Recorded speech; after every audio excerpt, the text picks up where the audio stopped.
When Iranian President Mahmoud Ahmadinejad traveled to Latin America last month to shake hands with leaders in the region, Washington took notice.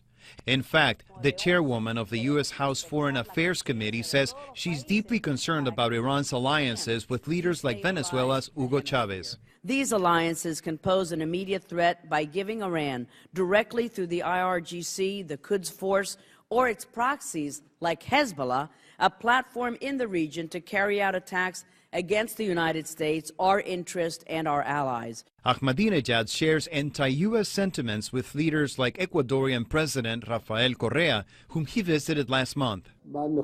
I would like to make it clear that from now on, Latin America will no longer be the United States' backyard.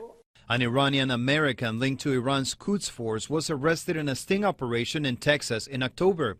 U.S. officials allege he was trying to hire an undercover agent who he thought was a member of a Mexican drug cartel to assassinate the Saudi ambassador to the United States.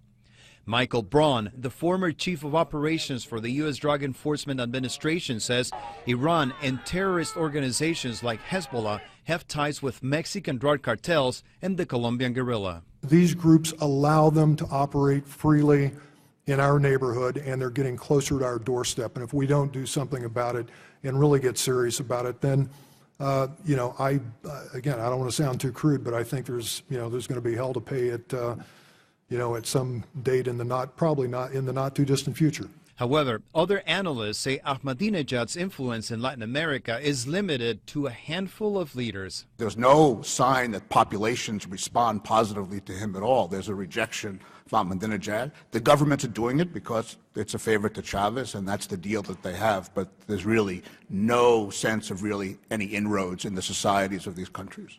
Mahmoud Ahmadinejad has visited Latin America 6 times since taking office in 2005. Iran, which historically had almost no presence in Latin America, has also opened 6 embassies in the region in less than a decade.